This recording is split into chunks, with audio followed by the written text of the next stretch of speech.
Hey everyone, and welcome to the Private Podcast, where we plug in and explore the intersection of privacy, human rights, technology, and democracy. I'm your host, Derek E. Silva.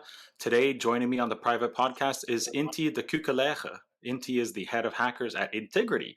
He is a Belgian ethical hacker and internet entrepreneur. He has gained international fame through various stunts and investigations on the theme of cybersecurity and privacy. Inti, welcome to the show. Thank you. Happy to be here. Great. We had some previous issues recording, so in full disclosure, this is take two, maybe three at this point. But we're gonna probably dive even deeper than we did last time, and still have a great conversation for everybody. Inti, can you start at the beginning? Can you tell us a little bit about your early career and your journey into hacking? I think it was kind of a backwards approach compared to most people, or maybe not. But anyway, your story. Absolutely. I think people are born as a hacker mostly, like it's something that lives inside of you. And with me, it manifested with video games. I grew up and always liked to cheat. Sometimes I liked the creativity of cheating in a game more than playing the actual game. I was also not really particularly good at games, so like that cheating habit really helped me.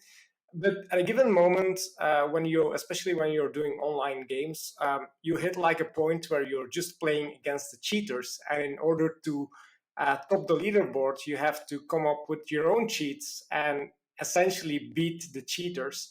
So I got quite competitive, and I always try to look for new ways to cheat. And it came at a point where, by accident, I found a vulnerability I was 15 years old in a PlayStation Portable. For people that don't know it, it's like the Game Boy version of PlayStation. And I didn't really know what I found, but I just smashed it online, and people started reacting and celebrating, because what I found was something that the wider community was looking for like months. But I absolutely had no idea, so it was total luck. But in exchange for the vulnerability that I found, I kind of got some mentorship, and people got to explain to me what I found. And I I had to say that that feeling of finding something like of significance was quite addictive. Um, Sony has been known to be really harsh on people who actually find vulnerabilities, post them, even sometimes report them directly to Sony. Did you ever report this vulnerability to Sony, or did people just start, like you posted it and people started to use it whenever they felt necessary without Sony Mhm. knowing officially? So I posted it to the private forum, and it never really left the private forum, because indeed, those were the days where Sony would go after like literally everybody that was doing Mm. research on their systems. And I was just like this 15-year-old boy from Belgium. I didn't even know what I found. But back in the days, nobody was like, people were not really supposed to research, but also not to report to companies. So naturally, not a single company, and certainly not Sony, had a process to report these. Nowadays, for a vulnerability like that, they would pay out tens and thousands of euros. But now, like back in those days, it simply was not possible. There was not even a contact you could reach out to. So Right. yeah, I think the vulnerability is still actually active. If anybody still has a PlayStation Portable laying around, you should try to mess with the browser bookmarks, because there's something nice hidden in there.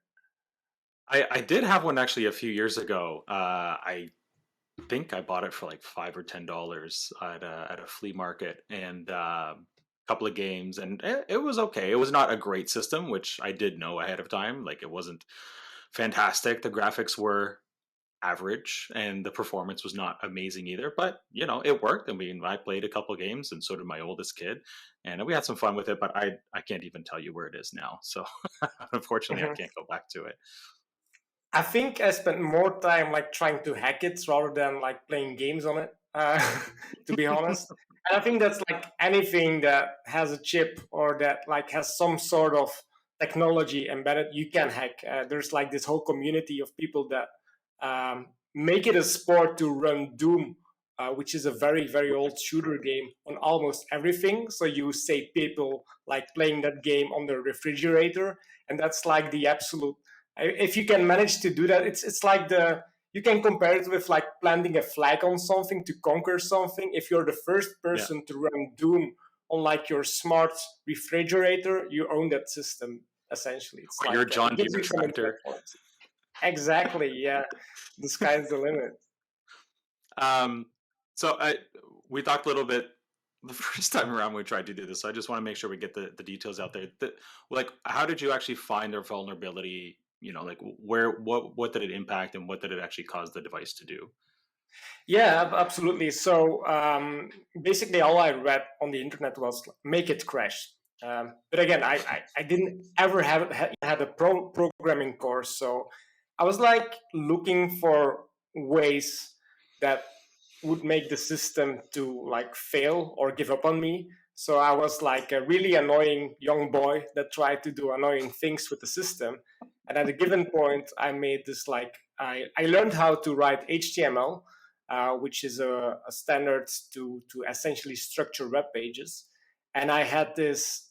I was just wondering what would happen if I would make this website with nothing on it, but the title would consist of like a million or like 10 million A's, like character A's, and then I Mhm. would try to bookmark that actual website with my device, because somewhere it all of a sudden had to store that huge string of text. And to my surprise, it actually worked and the system crashed. And then I was given some tools to kind of analyze that crash. I wasn't really able to analyze it myself, but some smarter people than I did it. And they found like you have a billion of crashes that are totally useless. But it seems like I hit the sweet spot on the first try. Total luck. Yeah, good stuff. So you ended up in this community of hackers. I don't know if they were white hat, gray hat, black hat, or anywhere in between, but Back in 2011, like there was no such thing as a. I wouldn't say that I would identify as a black hat hacker, but everybody was just a hacker, and I know for a fact that some people were doing really shady stuff, but there was no alternative. I really enjoyed hacking itself. I didn't really yeah, ever want to do any damage, but I really enjoyed breaking into systems. And ethical hacker or like becoming a white hat hacker wasn't even like a serious career path back then. So I'm very happy what happened in the past 10 years, because I'm doing a job right now that in Belgium was illegal just a couple of years ago even. So it yeah, yeah. makes you wonder what kind of jobs that are totally illegal now will be legal in 10 years from now. Yeah. Okay. So, you've ended up, I guess, on a good course, but you ended up in this community of hackers. Like you said, you got some mentorship. What happened next? Did you take some security courses, some or maybe now what we would call Uh-huh. ethical hacking courses? Like, how did you progress from there and into your a career of some kind? Yeah, so I found out that the space was like highly competitive, and everybody, like I said, like was trying to plant their flag somewhere. But I was scared. Not gonna lie. I did get in touch with the police once for hacking something, and then even like ethically reporting it because I would never do any damage. But there was this like hospital that I found a vulnerability in, and I was like, I mean, they need to fix this. So I Right. gave them a call, and next day in the morning I was awoken by the police. So these are also the downsides. And that moment I realized that everything, like all of my next steps from that moment, had to be taken like very very carefully. So I started hacking with permission, and I did a couple of cool gigs, not really focusing anymore on the PlayStation Portable, but I did hack Metallica's website, um, which was like, I think one of my coolest things that I was able to do. So initially, I just emailed the person responsible for the website of Metallica, and just to be clear, I have no insights. I have no communication with them anymore, so I'm not sure if they are still accepting reports from white hat hackers. But I found a pretty bad vulnerability, and they offered me to join them or to meet them at the local festival where they were playing.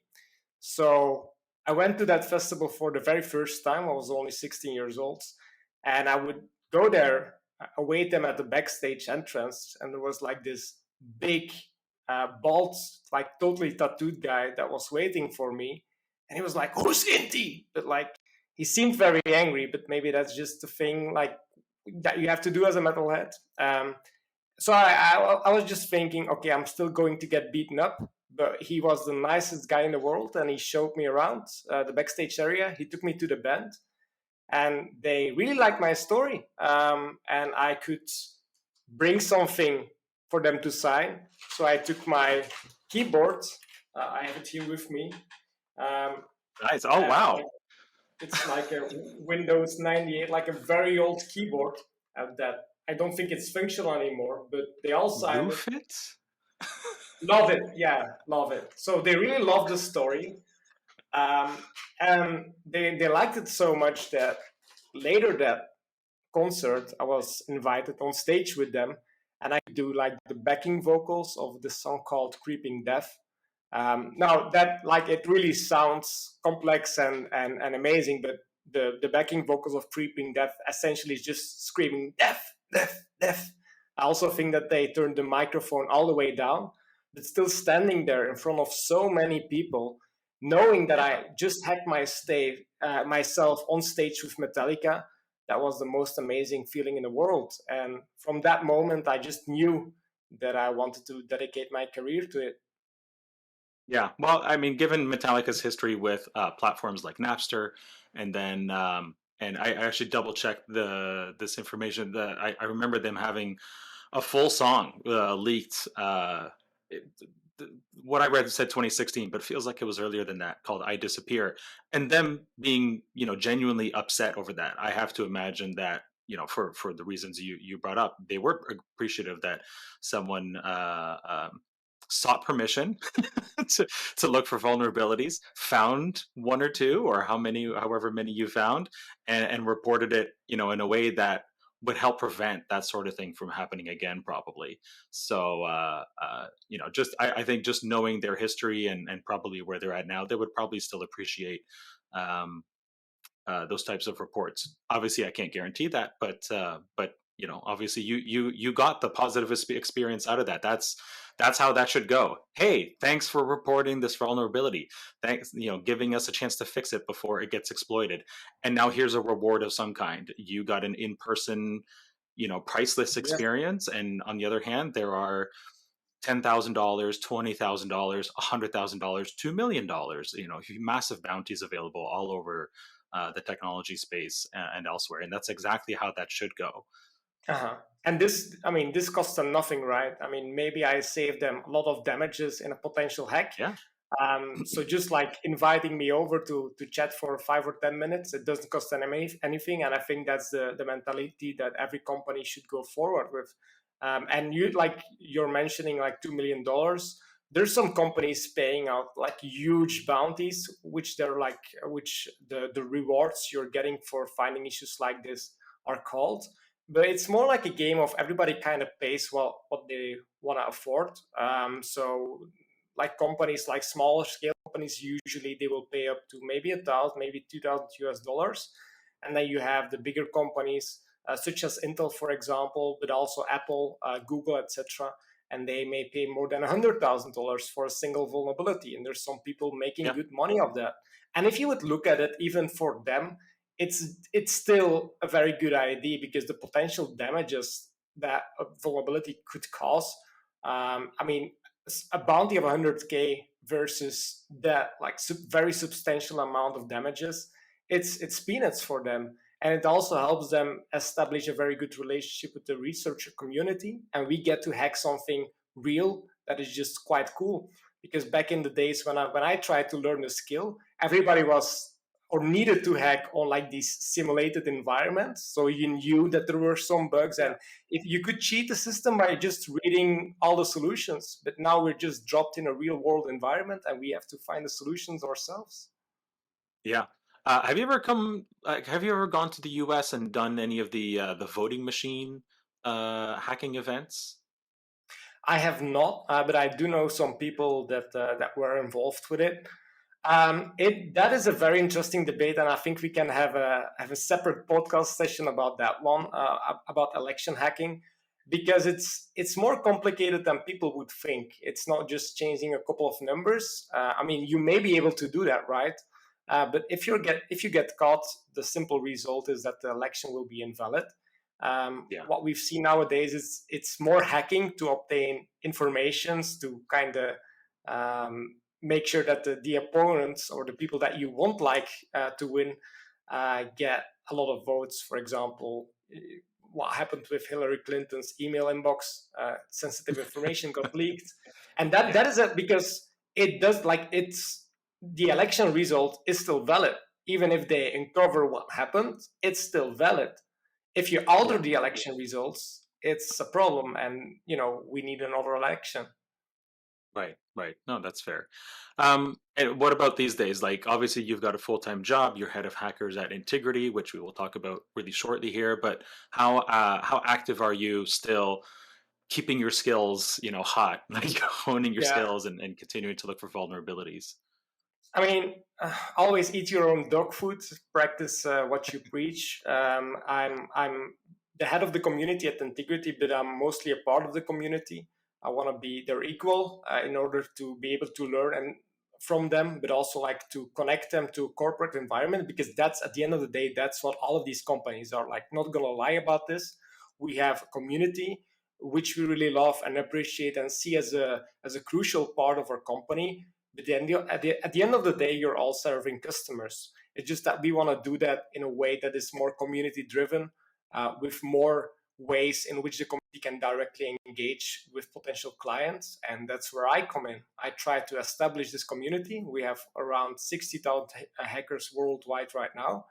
And sometimes I feel like I'm some sort of Tinder. I try to match them with the right companies, because there's this massive skill gap, right? Like, so many companies are looking for cybersecurity talent and can't seem to find them.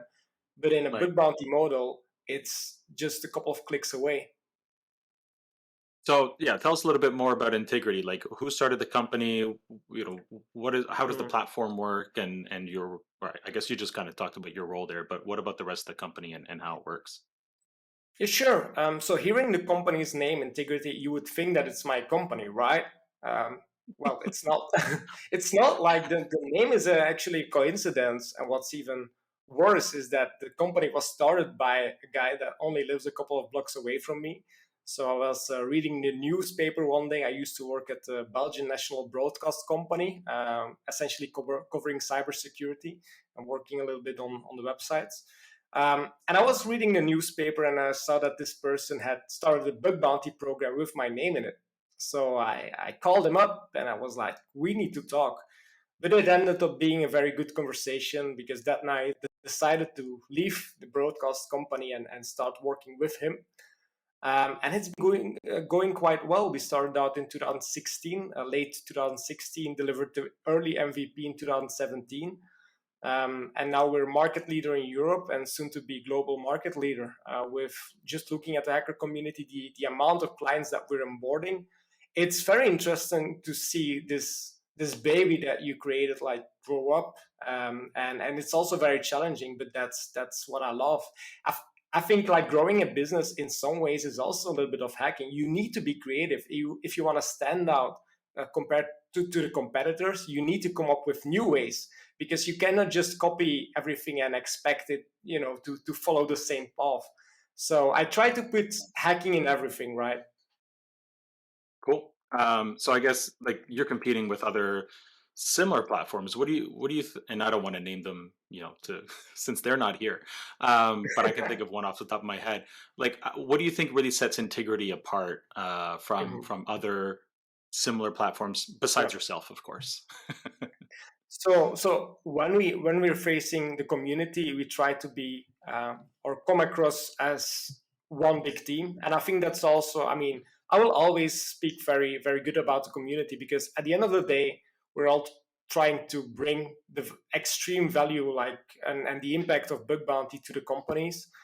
So I do have great respect for the competitors. We we are probably just offering some different things. So one thing that I'm really proud of that we only recently established, and that also comes from my personal experience as a bug bounty, is essentially how bug bounty works is you don't really pay people for their time, but whenever they find something, they get a bounty. They get a financial reward, and this can be a couple of hundreds of euros, but this also can be, like I said, like a couple of grand. And then basically some people, I mean, this was so appealing to some people that they quit their job and decided, like, I want to do this full time. I can just log onto a platform, connect with any company. People can, like, from India, from Nepal, can all of a sudden start working with Google and start resolving vulnerabilities with them, and guess what, get paid Right. for it. So it's Yeah. even just for like resume building, it's amazing. And one of the things that we recently introduced is to help the about 10% of the people that are now doing this full time to also make a living out of it by doing additionally like paid engagements. So rather than only doing bug bounties, they can now also do penetration tests in which they do get paid. I'm going to be honest, like a relatively small amount, but still enough to survive. And then Yeah. if they find more, they get extra. So it's like consultancy versus bug bounty in one Right. go, and that is a cool feature that I'm really proud of. Yeah. No, that's, I mean, it guarantees them some pay for the work, and obviously, just like a bug bounty, they get rewarded for actually finding some sort of Yeah, vulnerability. and for the companies, what is so nice is that you can now, like, instead of, because some of these companies, they need to have it for compliance reasons, right? And then they will go to a bigger consultancy firm. They may have to wait a couple of months for a free slot, but now they can just click a couple of buttons, open up a position for like a week or two with them, Hmm. and they can pay for value, still pay for value, but kind of select what kind of people they want to work with rather than a company. If you go to a company and say, I want to, I want a consultant to test my services, you may also get like the latest starter or just somebody that is sitting on the bench. And we try to make it more individual. Cool. Oh, I think that's terrific. What do you think that is the mo What do you think is the biggest misconception about hackers? A question that we always get whenever I'm joining a sales call is like, how do you know that these people are ethical? Because you're saying ethical hackers, but I know hackers from the movies, and they're not as nice as you sketch them to be. So my answer then is always like, if you're dealing with literally everybody, um, you're never fully sure if they're ethical. You can do a couple of checks, right? We do background checks, we do sanctions list checks, etc. But for every employee that you would onboard, they can always turn out to be a rotten apple. However, what is quite important to realize is that if people want to hack you, they do not need to join a bug bounty platform, leave all their personal details, and create like Right. this trail for law enforcement to follow them. People are like, oh, I'm going to subscribe for a bug bounty program. We're going to expose ourselves to hackers. And then I have to come with the wake up call, sad but true, that they're already being exposed to the hackers, but not the ones that can help them forward. Right. And I'm getting quite tired of explaining this. In my opinion, we're called hackers. We're not called. We shouldn't be called ethical hackers. In my opinion, there's also only hackers and criminal hackers. Mm. I mean, on the other hand, I guess the one way you could also put it would be these are security professionals. These are people who actually understand how to identify vulnerabilities and protect against them. And, while Octopus 7 might not be doxing themselves to the clients, they have doxed themselves to you, to Intigriti. And like you said, Mhm. that's the only way you can do this. If you're going to send them 10, 25, $100,000 for whatever reason, or even, a few $100, you need paperwork, for better or worse, and you do need an identity trail of some kind. So you have that, maybe IBM doesn't have that, or Intel, but the funds funnel through, and ultimately Integrity's butt collective butt is on the line if you give money to somebody who is on a sanction list, or Mhm. a convicted felon who in their country is not allowed to do this sort of work as part of their parole, or whatever restrictions they might have in place. So um, yeah, in my mind, it would be more, these aren't, yeah, these are ethical hackers, aka cybersecurity professionals. They They know what are. they're doing. Yeah, exactly. Totally agree. Yeah, yeah. Um, okay, so y- going back to some things you've done in your past, and how you made a bit of a name for yourself. You have this somewhat infamous moment where you were able to manipulate an old tweet of former U.S. President Donald Trump. What are the details there? Why that tweet? What was there before? What were you able to insert? So on the day that Mr. Trump took office, I went through all of his tweets, and I can assure you these were a lot of tweets to go through. And one particular tweet caught my attention. He, like back in 2012, he tweeted out a link that had literally had 2012 in the actual URL. And Trump took office in 2017. I was like, oh, this is more than 5 years ago. I wonder if the domain name is still there. And it turned out to be not resolving to anything. So I would click on it and it would just show an error saying, like, there's nothing here. So then I Mhm. was like, maybe I can buy this domain and have this Trump tweet that redirects to a website of mine. But I didn't really, like, back then, I didn't really know what to do with it. But I bought the domain for like $3, and I redirected it to a YouTube video of him like dancing with some Russian fine ladies, just as a joke, to send to my friends.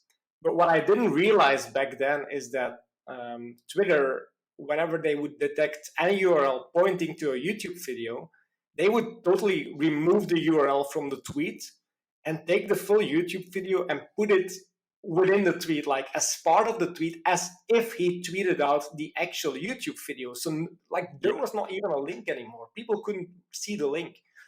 Um, and I refreshed the page, and all of a sudden, I had this tweet of Donald Trump, like tweeting out my YouTube video. And I was like, this is interesting. This is a cool way to spread fake news. So I retweeted it, and next day it was everywhere on the news. So I was wondering, like, maybe I can commercialize this. I wrote a script to get all of these links that were expired, 5 in total. And I bought them up, and I was making a website, rentetrumptweet.com, where all profits, of course, would go to a charity. But I ended up not releasing it, or having other people put stuff on Trump's Twitter, just like for liability issues. If somebody starts World War III, in, of course, a legal way, because I didn't do anything wrong, right? I just bought a URL. Right. Then it's maybe not illegal, but still a little bit embarrassing if you started out World War III by accident. It was a sneaky move. It's definitely not illegal to buy an old domain and take advantage of that situation. I don't know, at least as far as I know, it's not. That would be a very specific law for somebody to write. But definitely sneaky, and definitely a good story. So rentetrumptweet.com. I wish that existed just for fun. Can you send me that script? I might need it for something.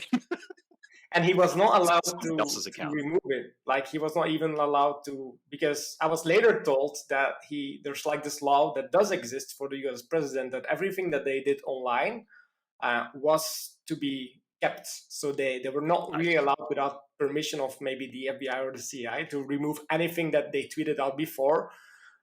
So yeah, it just stayed up until the date that Twitter deactivated his Twitter account. I think I was the only sad person when that happened, because it also meant that my business dream of rentetrumptweet.com would never really see the daylight.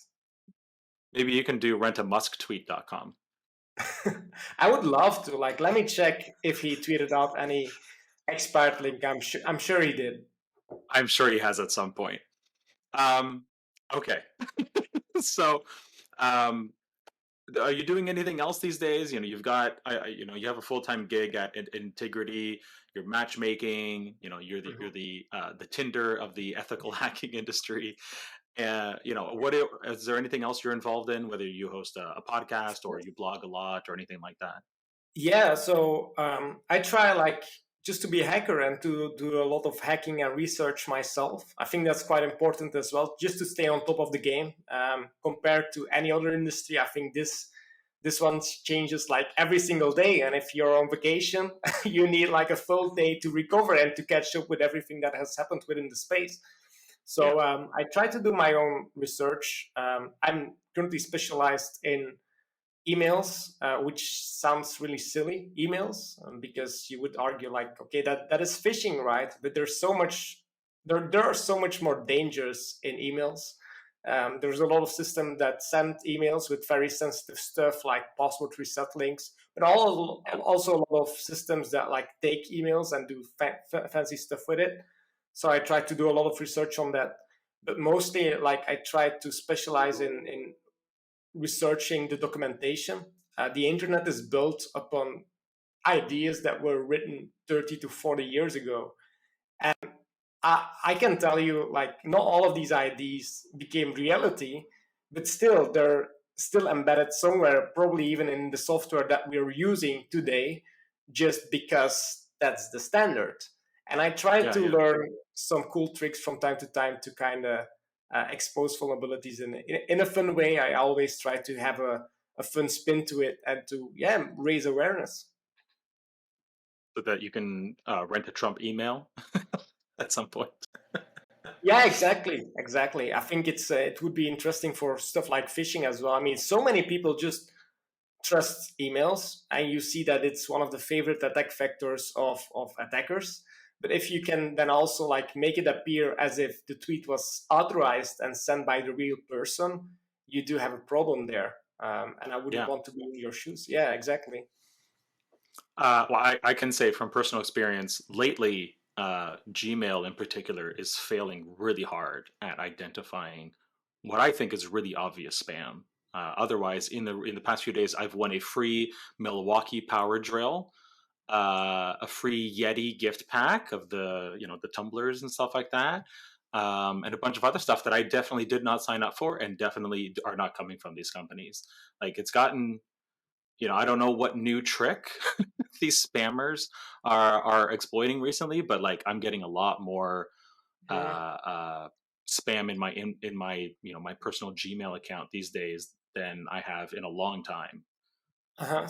So something that I've noticed is that they will abuse their own systems, and that's also something that I try to do a lot of research on. Is like how can you, if you say phishing, a lot of people think of social engineering just like setting up a fake domain name and just sending out emails and praying and spraying, as they say.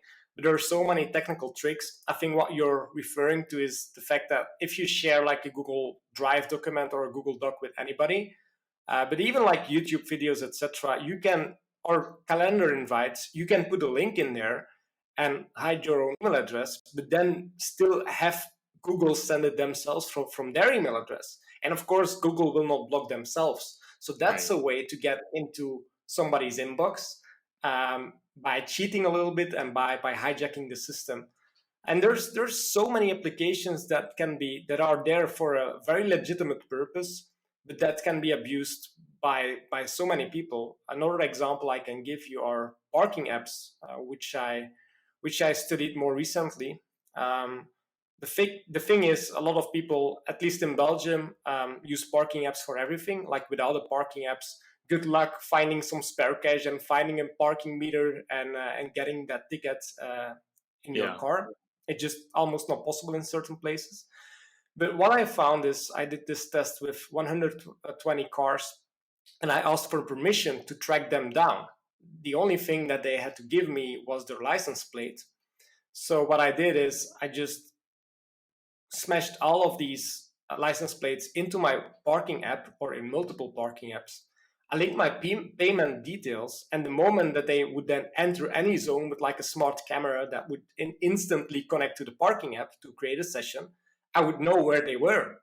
They had absolutely no way to turn it off. And I think like there's so many privacy problems like that that need to be exposed. There's You can abuse so many just regular apps that we use on a daily basis, but nobody kind of looks for them. But if you think about it, it can be insanely dangerous. So as soon as somebody would enter a parking garage, an auto, like a license plate reader would see would scan the license plate, see that the license plate's registered to an associated app, and then you'd actually get a notification so that you would know that this time, this date, this person or this car vehicle entered this parking lot. Is that right? Yeah, that is correct. And the thing is, like, even if you already had your own license plates put in there, what most apps would do is they would kind of override your license plates when I would enter it. So let's say that you already have your parking set up. If I, as an attacker, just take your license plate, enter it in my app, I will now be receiving all the notifications. I will also be paying for your parking. That's one benefit that you would get out of it. But if you Yeah. think about it, like of this 120 people, I was able to track down almost 30% in 100 days. I was able to physically meet some of the owners, um, and go bring them a visit. Because that's not scary, especially in a domestic abuse situation or something like that. Like that's potentially for depending on who's involved, horrifying. Like so, I imagine you reported this to the parking app, parking infrastructure creators. Like, what did they I say? did. So I mean, they're probably not going to fix it. I've not seen a sign of them trying to fix it. The thing is with these things is that essentially they will try to say like, hey, you're not a customer of ours. I mean, we cannot really process your data, or we cannot really um, help you any further. We can only, like, if I would email a parking vendor and ask them politely not to process my license plate or connect it to um, any smart camera, they would not be able to do so. And there's like this loophole in the law, in the privacy laws in Europe, that allows them to respond in such a manner. So I think it's a big lesson also for regulators and legislators that we need to update our privacy laws also to cover abuse. Abuse is such an underrated attack vector, because it's interesting. You're not really, as an attacker, you're not engaging directly with your victim, but rather you're using an app in a way that it was not meant to be, to attack Right. a victim. Either way works, but one is legal and one is illegal. So Yeah, but I have to imagine, like, if you were a bad guy, and you wanted to go after an ex-girlfriend or something like that, and news, a journalist got wind of how you found their location, surely to goodness that would spur them to action. But in, I guess, a tried and tested story, they probably don't want to act on this because of the complexity and the time, the effort required to put in a better protection mechanism until somebody yeah, gets attacked or something like that. and it happens all the time in parking lots and garages. I mean, these are not the most romantic places to be in, right? Like a parking garage. No. So indeed, I mean, you're right. The problem is that it will only affect a very small minority of their users. Um, Maybe victims of abuse, victims of war, also in Europe, not to be Yeah. underestimated. And it's like, in the bigger picture, these are only a couple of people. What they do not realize is that it can be lethal for them if they find abuse in this way. And I think, like, whenever that actually happens, these companies should be held accountable. Yeah, 100%. I mean, off the top of my head, this doesn't prevent somebody from registering your license plate first. But if you have registered it first, and somebody tries to register it on a completely different account, regardless if it's the same app, there should be some sort of two-factor authentication there, like a text message or an email goes back to you and say, "Are you trying to register this license plate again on a new account?" And you have a chance to say yes or no. Mhm. That would be relatively simple to implement, and it's not 100% effective, but it would be something, especially for somebody who has already created an account. Yeah, fully agree. But it's, in many cases, it's about user experience versus security. And I think in this case, I mean, they want it to be like so easy. In my Yeah. opinion, like, you can easily solve this by having some form of two-factor authentication installed. So whenever you're driving onto a parking lot, you have to prove that you're actually the app owner. Mm, So is physically there. Or maybe whenever you activate the app, you have to go and physically, within like the time span of a minute that your plate was scanned, you have to physically scan a QR code or something to prove that you're the person that is like yeah, the driver of the car. It can be super simple, but it's not something that these parking operators will make a lot of money with. So they don't do it because right. it's not required to by the legislators. Yeah, Unless and that would actually be yeah, that would actually be pretty easy to do. In the app, have the camera function available, scan a QR code at the post, right? So you got the gate in front of you, you got the post there, the license plate reader's there for anybody watching the video. And, pull out the app and go, boop, yes, I'm actually here. Okay. And the rest is automated, right? Your credit card's already in there. You've registered your car, etc. Whatever, like the rest of the process is already done ahead of time because you can't just sit there for 2 minutes and set that up at the moment. Then you're pulling out a credit card or cash, like you said, or taking a ticket and paying for it at a kiosk later before you leave. Like that, those are existing solutions. And but one little change to the flow there would make it way more secure and would prevent yeah. somebody from probably eventually getting stabbed or something like that in a parking garage. Stabbed, if you're lucky, could be much worse. So the disappointing about the story is I actually chatted with some of these operators and they knew about this issue when designing these systems. So they knew about it. It just they were hoping that nobody would point it out to them. And they told me they had some internal discussions regarding it. But whenever you have a situation where everybody else is not doing it as well, I mean, why would you be the good Samaritan that all of a sudden tries to protect their users? And I think it needs a Yeah. mentality shift. So have you gone to any regulators, like whether it's Belgium's representatives at the European Council, I don't remember the name, or European Commission, like your European, members of European Parliament, there we go, or even just Belgian legislators to say, hey, like this is a big problem. This is a big hole in our privacy law. We need to get this addressed. Yes, so I've had conversations with them, but it seems to be like something that is very hard to make it tangible to enough people to care about. Like most people are not really affected by the fact that anybody can track their car. Or they're like, yeah, I have Yeah, nothing to hide. Or some people will even say, like, who cares? License plates are publicly like you can see them. So why would we mind if an app can expose them? But they don't realize, I mean, the first license plates that I was able to track using this technique was somebody visiting a hospital. So I called them to ask if they were okay. And they were, of course, I mean, they were fine, but they were very surprised that I knew they were at the hospital. And this kind of data can be used against you. yeah, And again, it's not that the parking vendor is willingly selling data, it's just that it's possible. But it's so complex for regulators to understand.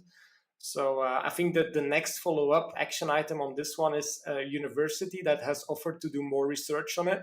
And mm, obviously, I mean, they have more people that they can involve and talk to, and maybe also like look at the issue from a different perspective. I'm very biased as a cybersecurity researcher, but maybe they can come up with a couple of solutions that I didn't think about. I think the only way we yeah. can solve this is to work together, both with people from universities, but also from people from parking operators. I'm not trying to destroy their business. I'm only trying to protect some of their users because they apparently fail to.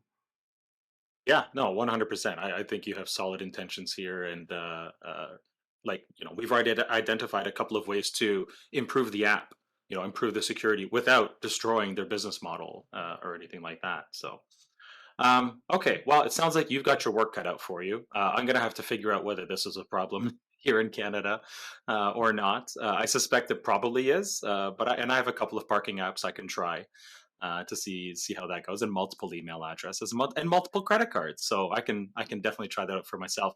I'm sure the person who went to the hospital was appreciative that you were paying for their parking, though.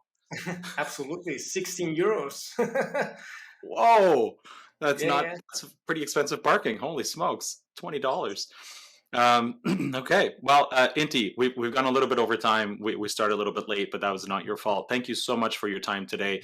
If people want to learn more about you, learn more about Intigriti, where should they go? Well, Intigriti.com, but you wouldn't know how to write it because everybody, like, do not, like, business advice to everybody out there. Do not have a name that nobody can write properly, or that is essentially just a spelling mistake. So it's integrity, but with all I's, like from I, Yeah, like an E. So integrity.com, and that's it. yeah. No Y, no E, but it's like a E from actual integrity. We'll say this in the Yeah, Western English way. So Intigriti, all eyes.com. that is And what correct. yeah, you tweet quite a bit. What's your Twitter account? Well, also ENTEDC or secure in T. I have something with E's, I guess, with eyes. Yeah, E en français, I in English. Uh, Exactly. But I mean, maybe there's like this comment section where we can just put the links. Because I'm not very good at spelling, so maybe we can just put it it's down okay. somewhere on the Orchid Put website, and then those in the people can show just notes. click. That will be easier. Good stuff. Thank you again for your time today. Appreciate you putting up with the technical issues we ran into. And for everybody listening or watching, hopefully we'll not see any technical issues. Until next time, stay free.